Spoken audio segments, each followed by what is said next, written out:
성도는 하나님의 은혜로 살아갑니다. 네, 우리는 우리가 열심히 살고 우리가 노력해 살고 우리가 주어지는 환경 때문에 사는 줄 알지만 때로는 하나님께서는 우리에게 더 큰 은혜를 주시고자 우리 환경과 사람들을 우리가 원치 않은 길로 인도하실 때가 있어요. 그러나 변함없이 주님은 우리를 다시 이곳으로 불러주시고 나에게 꼭 필요한 은혜의 말씀을 주실 줄 믿습니다.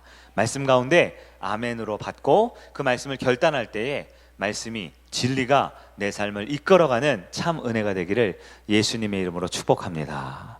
우리가 지난주부터 사울과 또 다윗 그리고 예수님에 대한 이야기를 보면서 사람의 눈치를 보는 인생이 아니라 언제나 주님께 묻고 또 묻는 그런 귀한 인생이 되자라는 말씀을 나눴는데요. 이 시간 우리 한번 반갑게 주변에 계신 분들 일주일 만에 뵙는데 인사할까요? 앞뒤 좌우에 계신 많은 분들에게 사람의 눈치를 보지 말고 하나님께 묻고 은혜 받읍시다. 이렇게 인사하겠습니다.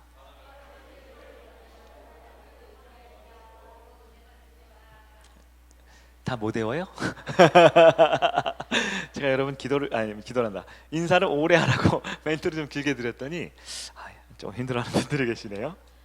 네, 오늘은 두왕 이야기 두 번째 시간으로 모두를 품는 은혜라는 제목의 말씀을 나눕니다. 사람은 혼자 살 수 있는 사람이 없어요.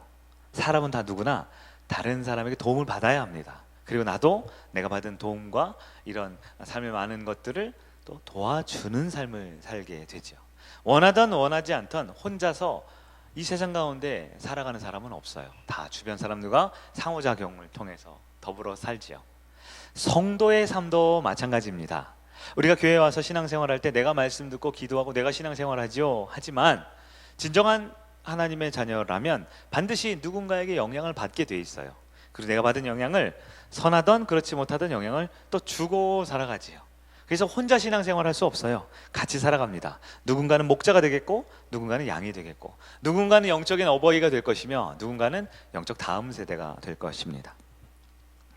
그렇다면 나는 어쩔 수 없이 삶에서든 또 신앙생활에서든 내 주변에 있는 사람들과 더불어 살아가는데요. 과연 나는 다른 사람과 대하는 타인과의 관계가 어떻게 살아가고 있는지 여러분 오늘 말씀을 통해 볼 수 있을 것 같아요.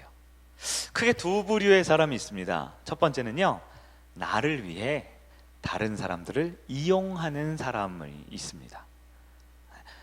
어떤 이유고 어떤 명분이건 나의 유익과 만족을 위해 다른 사람을 이용하며 살아갈지요. 한편 다른 분들을 세워주기 위해 살아가는 분들도 있습니다. 다른 사람들 세워주고 도와주고 일으켜주고 우리 교회 신앙적 표현으로는 재생산이라고 할 수 있을까요? 누군가를 세워주는 사람이 될 수 있어요. 여러분은 과연 어떤 사람에 가깝습니까? 아마 100% 한쪽이 치우치진 않았을 거예요. 왜냐하면 말씀드렸지만 태어나서 누구나 신앙생활하면 누구나 영향을 받고 주게 되어 있거든요. 그런데 그 영향을 주고받는 과정 가운데 나를 위해서 다른 사람을 이용하는 것이 주가 되느냐 아니면 누군가를 세워주는 삶을 살고 있느냐 이 두 가지를 한번 고민해 보자고요. 실제로 많은 분들이 내가 세상에서 리더라고 직분이 있고 직책이 있고 나이가 많고 더 높은 위치에 있다고 해서 타인을 이용하며 사는 사람들이 있어요. 착취하며 사는 사람들이 있어요. 관계적으로도 평등한 관계가 아니라 이기적인 관계를 맺고 사는 사람들도 있습니다. 안타깝게도 가정 안에도 그런 모습이 나타날 수 있답니다.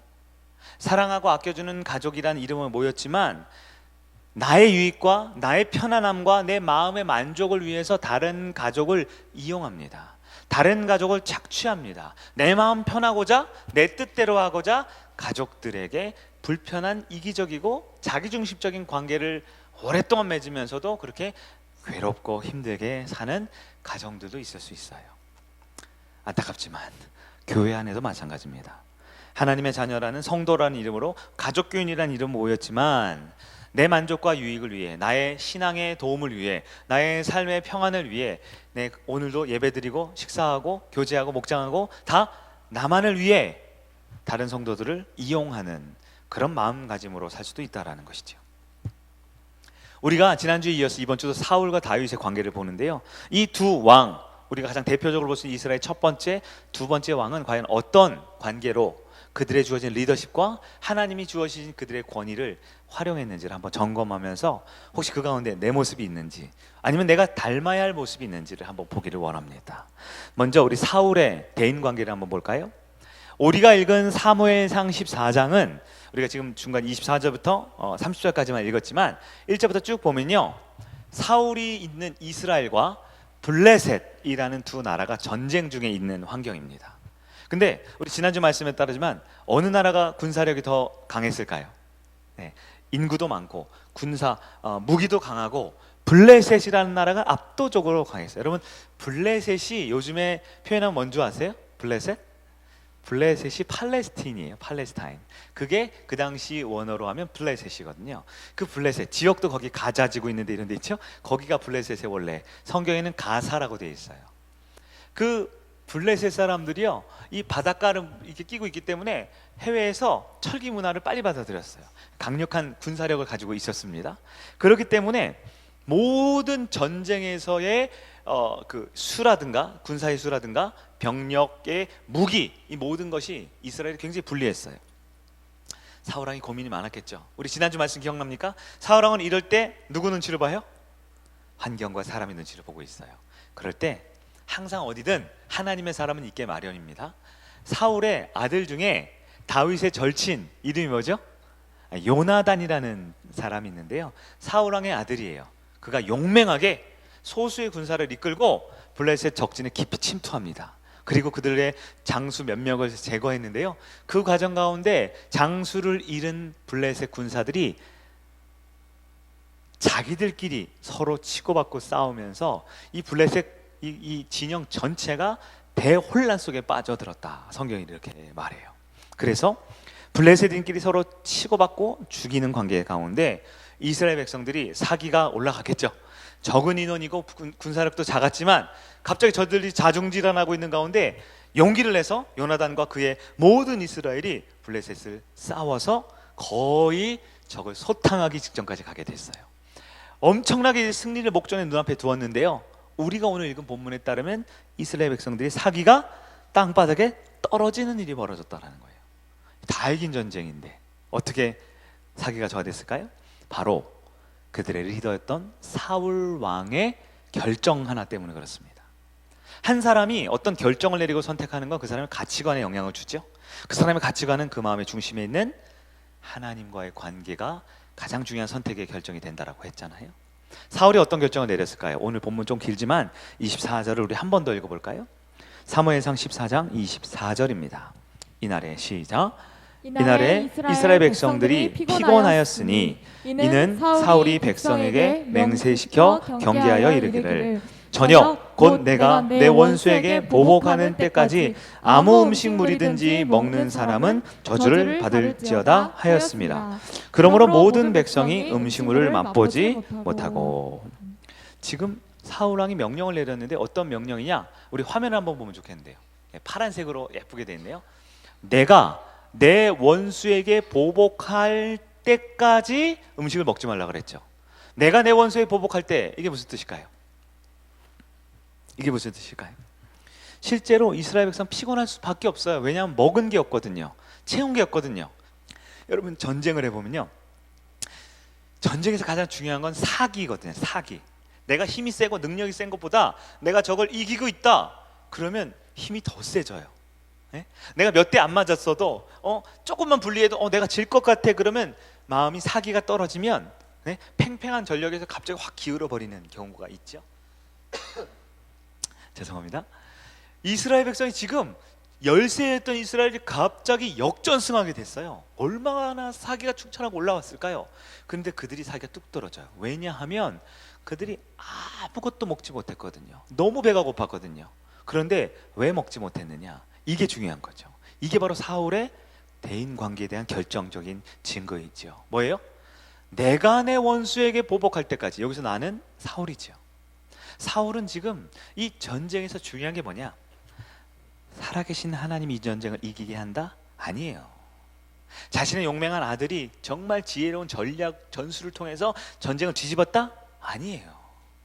내 백성 이스라엘 군단이 목숨 걸고 전력의 열세에도 불구하고 최선을 다해서 이겼다? 아니에요. 사울에게 중요한 게 무엇입니까? 나밖에 없어요. 지금 사울이 그 전날 밤부터 어떻게 괴로워하고 있었거든요. 근데 요나단이 가서 아버지한테 보고도 안 하고 전쟁을 확 뒤집어 버렸어요. 사울이 자고 있다 딱 깨보니까 이스라엘 백성이 다가가지고 이제 이기기 직전이네요. 근데 사울이 어떻게 한다고요? 잠깐 멈춰! 내가 직접 가서 내 원수를 이겼다 할 때까지는 아무도 이겼다는 말하지 마. 여러분, 전쟁이 어떻습니까? 전쟁은요 굉장히 현실적이에요. 내가 남의 것을 빼앗고 싸워서 이기면요 그가 가지고 있는 모든 것은 다 전리품이라고 내가 갖게 돼 있어요. 거기는 맛있는 음식도, 그리고 진귀한 보물들도, 그리고 필요하다라면 동물들도 사람들도 내 것으로 만드는 것이 이 전쟁의 모습이지요. 근데 사울 왕이 어떻게 한다고요? 내가 내 원수에게 보복할 때까지. 내가 왕인데 사실 너무 블레셋은 고통당해서 내가 좀 자존심이 좀 상했어. 내가 왕인데 지금까지 이렇게 절세에 밀려가지고 괴로웠어. 근데 절호의 기회, 내 자존심과 명예를 회복할 수 있는 기회. 그러니까 너희들은 다 가만히 있어. 아무것도 먹지 마. 전리품 취하지 마. 언제까지요? 내가 내 영광을 드러낼 때까지 라고 말했다라는 거예요. 그런데 중요한 것은 왕이니까 좀 그럴 수 있고, 왕이니까 어느 정도 자기가 대장하고 싶은 마음은 있겠지만, 이것이요 결국 엄청나게 심각한 죄악과 어려운 상황까지도 만들어내요. 자신의 복수가 성공하고 영광받을 때까지 밀어붙인 사울은 안타까운 사건에 직면합니다. 바로 이 전쟁의 실제적인 공로자 누구였다고요? 아까? 요나단이었죠. 요나단이 그 아버지의 명령을 채 듣지 못하고 실수를 저지르게 됐다는 거예요. 우리 조금 본문 넘어서 27절 한번 읽어볼까요? 27절 시작. 요나단은 그의 아버지가 백성에게 맹세하여 명령할 때 듣지 못하였으므로 손에 가진 지팡이 끝을 내밀어 벌집에 꿀을 찢고 그의 손을 돌려 입에 대매 눈이 밝아졌더라. 아멘. 요나단이 아버지의 굴령, 그 명령을 들었어요? 못 들었어요? 못 들었죠. 그래서 엄청나게 전쟁을 막 휩쓸고 다니고 하루 종일 그 피비린내난 전쟁터에 이겼는데요 너무 지치는 거예요. 요즘 우리 젊은 분들이 너무 피곤하면 당 떨어졌다 그러죠. 그럴 때 달달한 거 하나 먹으면, 탄수화물 먹으면 힘이 나잖아요. 그래서 지나가는 길에 남의 걸 약탈한 것도 아니고요 벌통이 하나 있어서 이 지팡이 끝으로 벌꿀을 한 모금 딱 찍어 먹었는데, 그 한 모금이 얼마나 영양가가 있고 얼마나 대단하겠어요. 그런데 그 한 모금을 먹으니까 어떻게 됐다고요? 눈이 번쩍 뜨였던 정도로, 그 정도로 피곤하고 괴롭지만 아무도 못 먹겠다라는 거예요, 사울왕이. 이것이 어떤 일로 벌어집니까? 결국 전쟁이 종료하고 이제 끝났다 하는 순간 이스라엘 백성들이 눈이 뒤집혀 버렸어요. 우리가 읽은 본문 조금 지나서 32절, 33절을 한번 보도록 합니다. 우리 성경도 있고 화면도 있을 것 같아요. 한번 읽어볼까요? 시작. 백성이 이에 탈취한 물건에 달려가서 양과 소와 송아지들을 끌어다가 그것을 땅에서 잡아 핏째 먹었더니 무리가 사울에게 전하여 이르되 보소서 백성이 고기를 핏째 먹어 여호와께 범죄하였나이다. 아멘. 여러분, 이스라엘은, 하나님의 백성들은 율법을 지켜야 하죠. 성경에 정해놓은 그 율법은 목숨처럼 지키는 사람들이에요. 근데 그 율법의 가장 중요한 계명 중에 하나가 뭐냐? 피를 먹지 말아라 라는 거예요. 왜냐하면 피에서 생명이 나지요. 피를 흘린다라는 것은 나를 대신해서 죄의 전가로 인해서 동물이 죽었다라는 걸 뜻하잖아요. 핏째 먹지 말라는 건 구약뿐만 아니라 예수님 당시에는 야고보 사도 있을 때까지도 전통적으로 내려오는 이 피를 멀리하는 것은 유대인들의 가장 중요한 첫 번째 정결 규례 중에 하나입니다. 이스라엘 백성이 그걸 몰랐을까요? 아니죠. 그런데 지금 어떻게 해요? 눈이 돌아간 거예요. 이성을 잃었어요. 왜요? 너무나 배가 고프고 너무나 사울 왕의 명령이 가혹했기에. 아마 그때 먼저 먹었으면 목이 달아날 걸 알았을 거예요. 목은 달아나면 안 되잖아요. 참다가 이제 어떻게 해요? 눈이 뒤집히니까요 핏째 그것을 우걱우걱 먹었다 라는 거예요. 여러분, 사울 왕의 자기중심적 삶의 결정이 이스라엘 모든 백성을 여호와께 범죄하게 만들었다라는 것입니다. 여러분, 사울 왕의 대인관계를 한번 보면 어떤 결과를 얻을 수 있을까요? 우리가 사무엘상 14장 마지막 절을 한번 볼까요? 14장 52절입니다. 우리 화면도 있네요. 같이 읽어봅니다. 시작. 사울이 사는 날 동안에 블레셋 사람과 큰 싸움이 있었으므로 사울이 힘센 사람이나 용감한 사람을 보면 그들을 불러 모았더라. 아멘. 어떻게 보면 사울의 일대기를 정리하는 한마디 문장 같지만 이 말씀을 우리가 하나님의 눈으로 볼 필요가 있죠. 믿음의 눈으로 볼까요? 문제가 뭡니까? 사울에게 전쟁이 있었어요. 큰 싸움이. 여러분, 전쟁은 누구에게 속했죠? 하나님께 속했죠. 그런데 사울에게 언제 동안 전쟁이 있었다고요? 사는 날 동안. 바꿔 말하면 뭐예요? 죽을 때까지 전쟁을 했다라는 거예요. 여러분, 왜 사울에게 죽을 때까지 전쟁이 있었을까요? 하나님께서 사울을 돌아오라고. 이 전쟁의 성패는 나에게 있으니 나에게 기도하라고, 나에게 물어보라고. 사람 눈치 보는 거 그만하고, 환경 탓하는 거 그만하고, 이 세상이 이렇다 저렇다 말하는 거 그만하고, 이제 좀 나에게 돌아오라고 하나님이 사울에게 사랑의 손을 내밀고 계시는 거예요. 큰 싸움이 있었대요. 그냥 싸움도 아니고 큰 문제죠. 큰 문제일수록 하나님께 기도하라고요. 여러분, 그거 아셔야 합니다. 우리 하나님의 은혜는 내가 가진 모든 문제의 합보다 더 큽니다. 우리 하나님의 은혜는 이 자리에는 우리 성의 성도들이 가지고 있는 한 주간의 삶, 아니 평생의 문제를 다 모아놓은 것보다도 하나님의 은혜가 더 큼을 믿으시기를 바랍니다. 하나님은 사울에게 손을 내밀었어요. 큰 전쟁을 통해서 그에게 하나님께 돌아올 기회를 주기를 원하셨어요. 그럴 때 사울 왕은 무엇을 선택했나요? 이어서 보면 사울이 힘센 사람이나 용감한 사람을 보면 어떻게 했다고요? 불러 모았더라. 왜 모았을까요? 여전히 나를 위해 살라고, 나를 위해 이용할 수 있고 착취할 수 있고 나를 위해서 살 수 있는 힘세고 능력 있는 사람이라면 다 주변에 두려 했다라는 거예요. 여러분, 그러나 그 사울의 마지막이 어떠합니까? 하나님이 주신 그 큰 싸움이 사울 왕의 인생의 끝이었어요. 끝내 여호와께 돌아오지 않았습니다. 저 힘센 사람 어디 있었나요? 저 용감한 사람 어디 있었나요? 사울의 마지막엔 아무도 그의 곁에 남지 않았습니다. 비참하게 모욕당하기 싫은 사울은 스스로 자결을 선택할 수밖에 없었고요.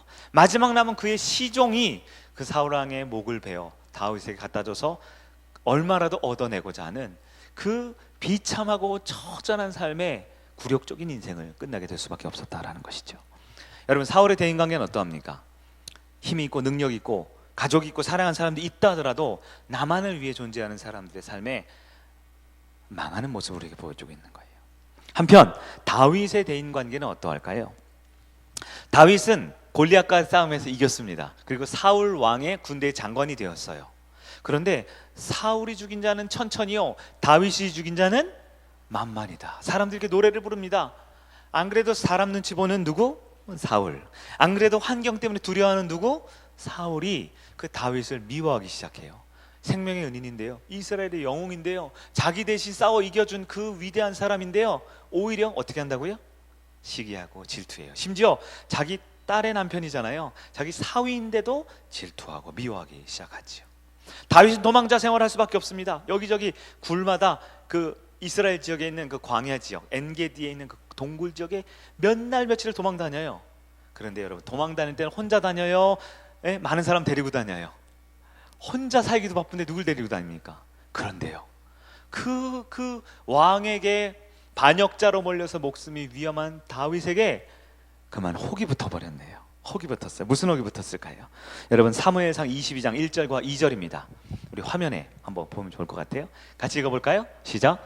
그러므로 다윗이 그곳을 떠나 아둘람 굴로 도망하매 그의 형제와 아버지의 온 집이 듣고 그리로 내려가서 그에게 이르렀고, 환난당한 자와 빚진 자와 마음이 원통한 자가 다 그에게로 모였고, 그는 그들의 우두머리가 되었는데 그와 함께한 자가 400명 가량이었더라. 아멘. 여러분, 이 말씀 보고 와, 400명이나 모였대. 되게 부흥했네. 그러면 본문을 잘못 읽는 거예요? 우두머리가 됐대. 우와, 대장이니까 좋았네. 근데 여러분, 지금 누가 나를 죽이려고 쫓아올 때 내 옆에 400명 있고 책임져야 될 식솔이 있으면 그것은 굉장히 더 곤혹스러운 상황이 되는 거예요. 근데 누가 다윗에게 쫓아왔냐? 1절에 보면요, 그의 형제와 아버지의 온 집안 식구들이 왔죠. 여러분, 성경을 자세히 보면 사무엘상 16장 전후의 말씀을 보면요, 다윗이 기름 부을 때 그의 아버지가 다윗을 잘 인정해주지 않는 걸 볼 수 있어요. 그의 형제들은 다윗을 무시하는 걸 볼 수 있어요. 심지어 골리앗과 싸우는 17장 가서도 형이 뭐라 그래요? 큰형이, 야, 너 다윗 왜 왔어? 너 놀러 왔지? 전쟁 구경하러 왔지? 나는 네가 어려서부터 교만함을 잘 알아. 넌 잘난 척쟁이고 너는 가족들을 별로 이렇게 위해주는 좋은 아이가 아니잖아. 할 정도로 형제 간의 관계가 안 좋았어요. 근데 갑자기 하루아침 만에 그렇게 놀리던 형인데 하루아침 만에 골리앗을 이겨서 이 나라의 넘버 2 군대 장관이 됐단 말이에요. 자, 형들이 다윗을 존중하고 존경할까요? 시기 질투할까요? 별로 기쁘지는 않았을 거예요. 성경에 자세히 안 나왔지만 그의 모든 온 집안이 다윗 저거 출세했네? 뭐 저런 게 다 있어? 하면서 그러고 있었는데요, 별로 탐탁지는 않았을 거예요. 그런데 얼마 지나지 않아서 그 다윗이 어떻게 됐어요? 지명수매범이 됐어요. 그것도 공식 명칭은 뭐예요? 왕을 시해하려 한다, 왕권을 찬탈하려 한다는 공공의 적이 돼서 지명수배범이 됐어요. 여러분, 보통 이런 사극이나 이런 역사물 보면 어떤 사람이 왕에게 쫓길 때 가장 먼저 어디를 가요? 왕의 부하들이 어디를 가요? 그 집을 가죠. 그래서 아버지도 죽이고 어머니도 죽이고 형제들 감옥에 갇히잖아요. 자, 지금 온 집안의 형제들과 가족들이 누구에게로 왔냐? 다윗에게로 왔어요. 왜 왔을까요? 오고 싶어 온 게 아니죠. 다윗 때문에 죽게 생긴 거예요. 이제 어디 갈 데도 없어요. 저 다윗 하나 잘못돼 가지고 우리 집안 망하게 생긴 거예요. 집도 절도 다 팔아치우고 핵심적인 사람들과 폐물만 들고 갈 데 없는 그 형제들이 누구한테 왔다? 다윗에게. 왜요? 살기 위해서 왔어요. 근데 다윗에게 왔을 때 좋은 관계였을까요? 마음이 서로 불편했을까요? 오히려 도망자 다윗에게 혹이 붙은 거예요. 2절 말씀 우리 한 번만 더 보여주시겠어요? 그리고 모이든 사람 누구예요? 돈 많은 사람 한 명 정도 있으면 괜찮죠. 건물주 이런 사람 있으면 거기 옥상에 좀 숨어 있으면 되잖아요. 누가 있었다? 환난당한 자, 빚진 자, 마음이 원통한 자, 그런 사람들이 다윗을 우리 좀 받아줘요, 우리 좀 책임져줘요, 우리 먹을 것 좀 줘요 하면서 몰려들었다라는 거예요. 여러분, 우리는 이 사울과 다윗의 모습을 얼마나 대조적인지 볼 수 있어요. 사울은 똑똑하고 출중하고 힘세고 용감한 자를 불러서 자기 편으로 만들었어요. 왜요? 나를 위해 살기 위해서, 그들을 이용하고자, 그들을 착취하고자. 그러나 다윗은 어때요? 도움은커녕 가장 작고 연약하고 힘들고 별 볼 일 없는 사람들이 다윗이 원한 게 아닌데 다 몰려들어서 우리 좀 도와주세요, 혹에 혹을 붙여서 온 거죠. 다윗이 얼마나 힘들었을까요? 도망자도 힘든데. 여러분, 성경을 보면 여러 번 사울 왕에게 잡혀 죽을 뻔했죠. 아둘람 굴이라고 되어 있는데요, 굴마다 들어갈 때마다 사울의 군사들이 쳐들어오기도 하고 여러 일들이 많이 있었죠. 그러던 중에 그 중에 가장 최악의 사건이 벌어집니다. 사무엘상 30장입니다. 우리 화면을 볼까요? 3절부터 6절인데요 다윗이 이제 겨우겨우 출세해서 어느 정도 동네를 이루었어요. 그래서 우리끼리 먹고 살자 했는데 다윗과 그와 함께한 남자들이 잠시 옆 동네 전쟁을 하러 간 사이에 아말렉 사람들, 아말렉 사람 누군지 아시죠? 모세가 광야에 있을 때 이렇게 약탈하던, 이 게릴라 전하던 그 소수민족 있죠? 그 아말렉 족속이 다윗이 빈집을 찾아와서 다 불태우고 모든 금문 폐물과 특별히 여인들과 딸들을 다 데리고 가는 일이 벌어집니다. 그게 3절이에요. 그러니까 어떤 일이냐? 4절을 우리 한번 읽어볼까요? 시작. 다윗과 그와 함께한 백성이 울 기력이 없도록 소리 높여 울었더라.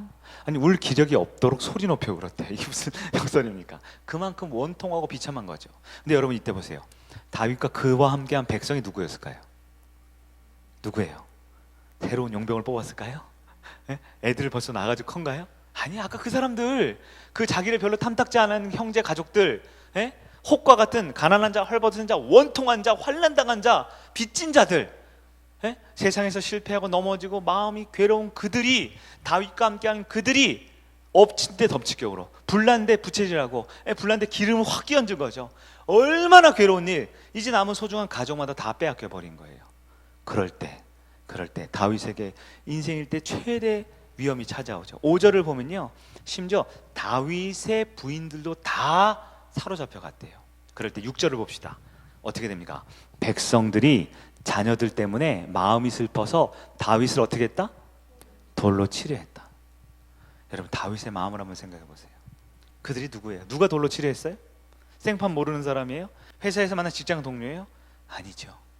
가장 약하고 보잘것없고 힘든 사람들이 다윗이 자기 목숨도 건사하기 힘든데 그들을 받아줬어요. 400명이나. 그렇게 먹여주고 재워주고 받아준 그들이 위급하니까, 힘이 드니까 어떻게 해요? 배신도 이런 배신이 없지요. 다윗을 향해 돌을 치려고 그러는 거예요. 다윗을 죽이자는 거예요. 사람이 화가 나면 누군가에게 책임을 전가하고 싶죠?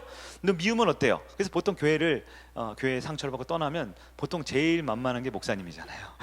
목사님이 잘못했다고 떠나게 돼 있어요. 여러분 그러지 마세요. 왜냐하면 사람은 화가 나고 힘들고 죽을 것 같으면 누군가에게 돌을 던지고 싶어져요. 근데 그들이 누구예요? 다윗이 받아주고 공든 탑이 무너지냐? 무너져 버린 거죠. 다윗이 얼마나 그렇겠습니까? 보통 사람들이 이런 일을 당하면 어떡할까요? 하나님께 원망하겠죠. 하나님, 이게 뭡니까 도대체? 하나님 뜻대로 살았잖아요. 기도했잖아요. 예배 드렸잖아요. 다 했잖아요. 그런데 왜 이런 일이 벌어집니까? 이런 일만 벌어집니까? 엎친 데 덮친 격으로 사람들까지 나를 배신합니다. 여러분, 하나님한테 지금 화를 낼 타이밍인가요? 아니면 하나님께 회개하고 기도할 타이밍인가요? 보통 우리는 이럴 때 하나님께 화를 내죠. 원망하죠. 차라리 날 죽이라고 하죠. 그러나 다윗은 어떻게 했습니까?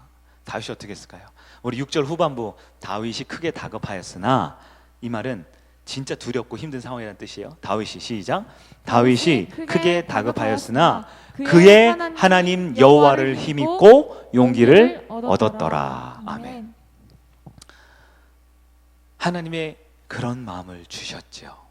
가장 위험한 상황, 가장 위급한 상황에 하나님께 기도하고 도움을 구하고 요청할 수 있도록 다윗을 만들어 주셨다라는 거예요. 여러분, 다윗은 어떠한 대인관계를 맺고 살았습니까? 다른 사람을 위해서 희생했어요. 그들을 위해 하나님께 기도했어요. 그리고 그들을 다시 일으켜 세우려고 했습니다. 본문 뒤에 나오지는 않지만 다윗이 어떻게 했을까요? 자기를 죽이려고 했던 사람들을 찾아가서 그들을 설득합니다. 우리 같으면 이제 안 보면 되는데, 넌 됐어, 이제 니네 갈 길 가. 내가 그랬냐? 내가 그랬어? 하면서 화내고 우리 찢어지자 그랬을지 몰라요. 다윗은 그렇지 않아요. 바로 그들에게 가서 그들을 설득합니다. 눈물로 호소합니다. 우리 힘을 내자. 다시 하나님께서 우리를 도와주실 거야. 믿음을 갖자. 어떻게 됐어요? 하나님이 아말렉을 쫓아가게 해서 그들의 모든 자녀와 아내와 모든 재물을 하나도 손해됨 없이 회복시켜 주셨다라고 성경은 말하고 있습니다. 결정적으로 그 사람들, 그 부족했던 사람들, 그리고 억울하면 자신의 리더를 향해 돌을 들었던 사람들, 그 사람들이 어떻게 됩니까? 바로 그 사람들이 하나님의 나라, 하나님의 다윗 왕국의 일꾼들이 되고 용맹한 군사들이 되고 하나님 나라의 위대한 제자들로 변화되었다라는 겁니다. 사울과 다윗의 내용을 한번 정리해 볼까요? 사울은 어떤 사람이냐? 똑똑하고 능력 있고 잘난 사람들을 모았어요. 중요한 건 모았다라는 게 아니라 그 이유지요. 사울의 삶은 누군가를 이용하기 위해서, 내 배 부르고 내 삶 편하고 내 마음 편하고자 난 사람을 이용했던 사람이에요. 그러나 그의 죽음은 비참했지요. 다윗은요, 처음부터 훌륭한 사람이 주변에 없었어요. 원하지도 않았어요. 그러나 그는 그들을 책임져 주었습니다. 그들을 세워 주었습니다. 그리고 그들이 결국은 하나님의 위대한 성경에 기록된 장군과 장수들과 위대한 하나님의 사람이 될 수 있도록 그들을 지지해주고 만들어 주었어요. 여러분, 다시 한번 나는 누구를 닮았는지 한번 생각해 볼까요? 나는 나의 옆사람, 나의 성도, 우리의 가족들을 이용하고 나의 만족을 위해서 그들을 나를 위해서 부려먹고 있지 않습니까? 아니면 그들을 연약하고 부족하더라도 용납하고 그들을 세워주고 참아주고 인정해주고 있습니까? 여러분, 이 말씀을 통해 난 사울처럼 살지 말아야지 라는 생각이 드세요? 혹시 나는 다윗처럼 살아야겠다 이런 생각이 드세요? 근데 여기서 끝이 아니에요. 말씀이 조금 더 있습니다. 그러나 그 다윗도 우리가 따라갈 완벽한 모델이 되어주지 못했다, 성경은 말합니다. 왜냐하면 다윗의 불완전한 모습이 그 위에 많이 나오거든요. 다윗도 다른 사람을 이용한 적이 있을까요? 다른 사람에게 착취한 적이 있을까요? 안타깝게도 성경에 그런 이야기가 많아요. 사무엘하 11장 그 유명한 장면 있죠? 다윗이 드디어 나 이제 왕 됐고 이제 어느 정도 됐으니까 이제 너네들이 나를 위해 좀 희생해, 나를 위해 좀 해 하면서 사람들 이용하기 시작하는 장면이 나와요. 사무엘하 11장의 배경이 뭡니까? 다른 나라와 전쟁을 하는데요, 다윗이 전쟁터에 나가질 않아요. 요압과 여러 장군들을 쫙 보내고 열심히 싸우고 다 이길 때쯤에 전화해. 그때 내가 가지고 깃발만 꽂을게 라고 하면서 어떻게 해요? 한 대낮까지 왕궁 옥상에서 낮잠을 즐기고 있었어요. 여러분, 낮잠을 왜 자나요? 왜 대낮까지 자나요? 저는 늦게까지 잠을 잘 못 자는 체질이라서. 근데 가끔 늦잠을 잘 때가 있어요. 언제요? 새벽 늦게까지 뭐를 하면. 다윗이 새벽 늦게까지 성경 연구하다가 늦잠 자가지고 낮잠 잤겠잖아요. 그렇겠어요? 그럴까요?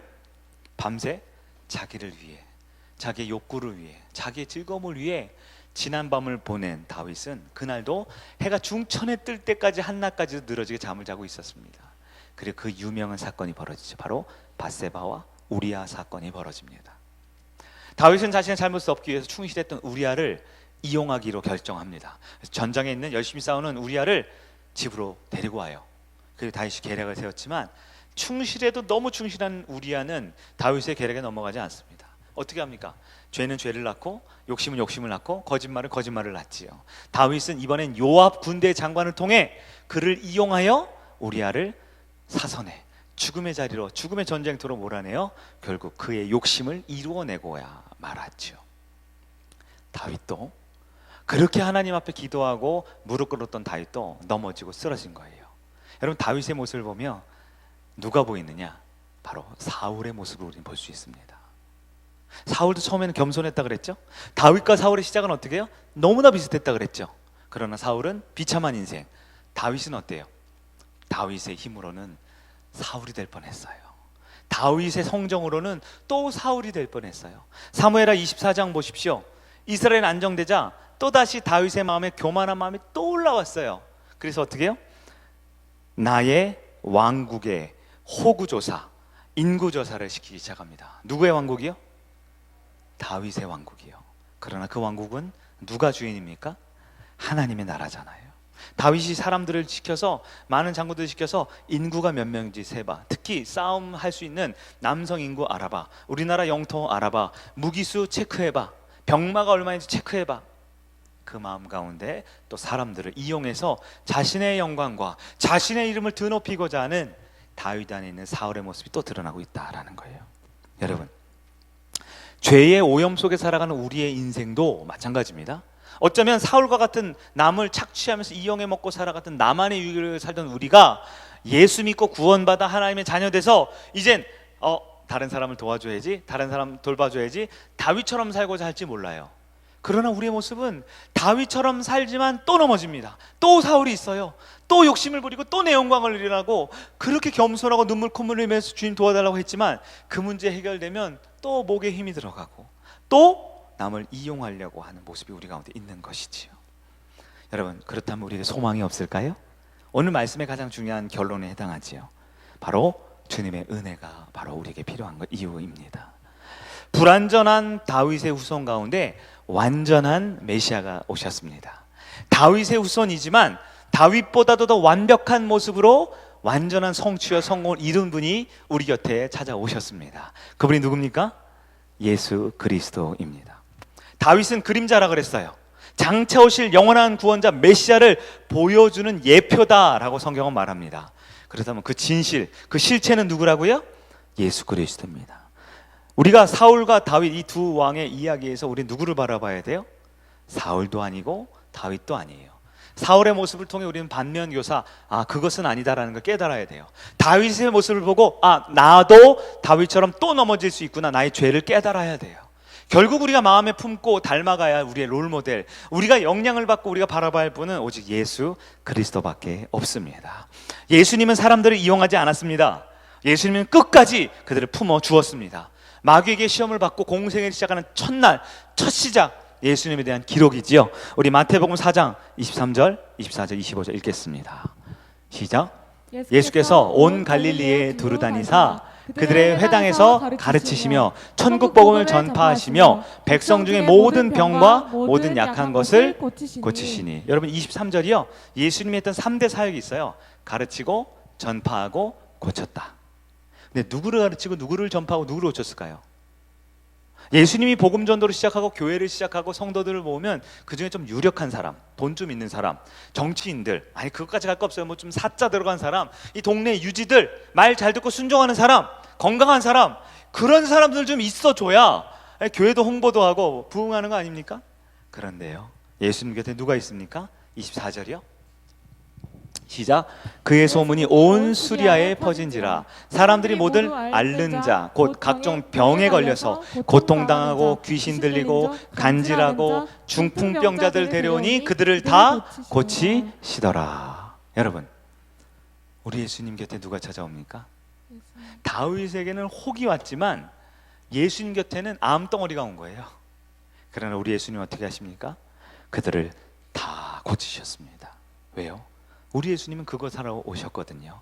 우리 예수님은 모든 사람을 품어주러 오셨거든요.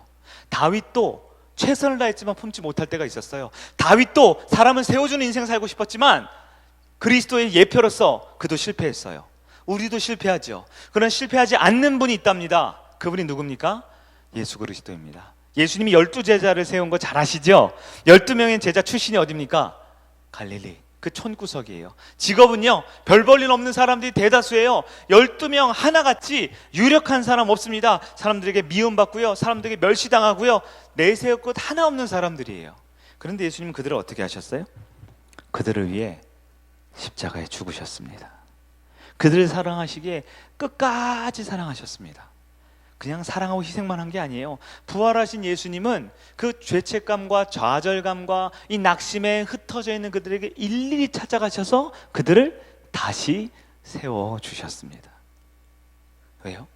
이게 바로 사람을 이용하지 않고 사람을 세워주는 우리 인생의 가장 롤모델이며 우리가 바라봐야 될 예수 그리스도의 아름다운 모습이 될 줄 믿습니다. 성도는 혼자 신앙생활할 수 없다 그랬어요.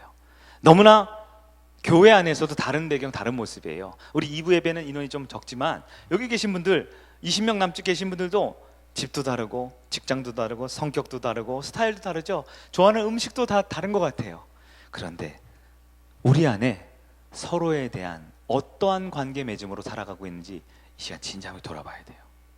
교회니까 서로 사랑하라고 하니까 교회 오면 맛있는 것도 주고 서로 좋은 얘기도 해주고 기도도 해주고 눈물도 흘려주니까 혹시 여러분 가운데 누군가를 이용하고 그에게 받기만 하고 나의 만족과 나의 기쁨과 나의 평안함과 내 마음의 속편함을 위해서 살아가는 가족과 이웃을 이용하고 그들을 함부로 하고 있지 않습니까? 우리 가운데 이런 사울의 모습이 있다라면 우리는 이 시간 회개의 믿음을 결단할 수 있어야 합니다. 혹시 우리 가운데 아니에요 주님, 저는 그래도 다윗처럼 살려고 애를 썼어요 하는 분들이 있습니까? 그러나 다윗같이 살아도 우리도 다윗처럼 또 실패해야 하지요. 또 옛사람의 본성이 일어나서 겉은 다윗이지만 겉은 좋은 집사님, 겉은 좋은 권사님, 겉은 좋은 제자이지만 그 속은 또 사울의 모습이 나타나요. 그래서 내 유리한 거, 내 이익되는 거, 내 배부른 거, 내 마음 편한 거, 나에게 조금 더 좋은 것 있다라면 다른 사람들을 힘들게 하고 어렵게 하고 괴롭게 하는 일은 아무런 감동과 어려움을 불편함을 느끼지 않는다면 우리는 다시 한번 예수를 바라볼 수 있어야 합니다. 사울도 실패했고요, 다윗도 불완전해요. 그러나 예수님은 완전히 우리 모두를 품어주셨습니다. 그리고 그 예수님의 품에 안긴 자는 예수님의 제자들처럼 그들도 2000년이 지난 지금도 예수님이 직접 가르쳐준 복음이 아니라 그 제자들이 제자 삼아 그 제자들이 또 제자 삼아 바로 저에게 그리고 여러분에게 생명의 말씀과 구원의 확신을 지금도 알려주고 있음을 우리는 깨달아야 합니다. 여러분, 우리는 알아야 돼요. 먼저 예수님의 품 안에 안길 수 있는 은혜가 필요합니다. 예수님은 우리 모두를 품을 수 있어요. 다윗도 품지 못한 사람도 예수님은 다 품어답니다. 그 예수님이 저와 여러분을 품어주십니다. 두 번째는 그 품어진 품 안에 있는 사랑과 은혜를 경험했다면 이제 내가 용기를 내어 다른 사람을 받아줘야 돼요. 여러분, 혹시 가족 가운데 가족이지만 원수 같은 분들 있어요? 가족이고 같이 살고 같이 밥 먹고 같이 예배당에 와야 되지만 내 마음에 가장 불편하고 힘들게 하는 부분들이 있습니까? 왜 그럴까요? 바로 우리 가운데 사울의 본성이 있어서 그래요. 내 마음 편하고자, 내 생각 편하고자, 내가 원하는 거 이루고자 가족들을 힘들게 하는 분들이 우리 가운데 있을 수 있어요. 어쩌면 그게 내 모습이죠. 교회 안에서는 어떻습니까? 내가 예배드리고 신앙생활하는 것처럼 보이지만 하나님은 결코 교회를 예배당이라고 하지 않았잖아요. 건물이라고 하지 않았잖아요. 교회가 뭡니까? 주님께 부르심을 받은 자들의 모임. 교회가 사람이에요. 에클레시아, 이건 여성 복수 명사예요. 사람들이라고요. 우리가 바로 교회라고요. 그런데 우리 안에 여러분 다른 사람을 이용합니까? 아니면 그들을 세워줍니까? 공급받고 은혜 받고 사랑 받으려고만 하고 있습니까? 그들을 위해서 내가 할 수 있는 것을 나눠주고 기도하고 눈물을 흘리고 있습니까? 지난 예배 드리고 이번 한 주간 동안 교회를 위해서 기도하고 성도를 위해서 사랑하고 나에게 주는 사랑을 기쁨으로 감사로 받아내줄 수 있는 그러한 성숙함이 우리 가운데 있습니까? 내 힘으로는 품을 수도 없고 이룰 수 없습니다. 그럼 우리 다시 한번 예수를 바라봅시다. 예수님은 우리 모두를 품어주셨습니다. 이 못난 사람도 주님이 품어주셨습니다. 그리고 이제 서로 품어주라라고 말씀하고 있습니다. 말씀을 정리하도록 하겠습니다. 사울과 다윗의 두 왕국 이야기는 결국 불완전한 우리의 모습을 다시 한번 돌아보게 하는 계기가 돼요. 혹시 다윗처럼 멋지게 살아야지, 이런 결론은 결코 주님이 기뻐하는 결론이 아닙니다. 우리는 불완전한 다윗이 아닌 완전한 구원자 메시아 예수를 바라볼 수 있는 진짜 믿음의 안목이 열려야 합니다. 왜냐하면 주님의 은혜는 품어내지 못할 사람이 없기 때문에 그래요. 주님의 은혜는 용서하지 못할 사람이 없습니다. 주님의 은혜는 고치지 못할 사람이 없습니다. 우리는 못하죠. 그러나 주님이 우리를 먼저 품어주셨고 이제 우리에게 품을 은혜와 능력을 나눠주고 있음을 믿으시길 바랍니다. 모두를 품어내는 그런 성일교회, 또 성일 가족들, 성일의 가정들, 성일 교인들의 제자된 삶이 되기를 예수님의 이름으로 축원합니다. 오늘도 우리 가정을 위해서 기도하고 교회를 위해서 우리 찬양하고 기도하도록 하겠습니다.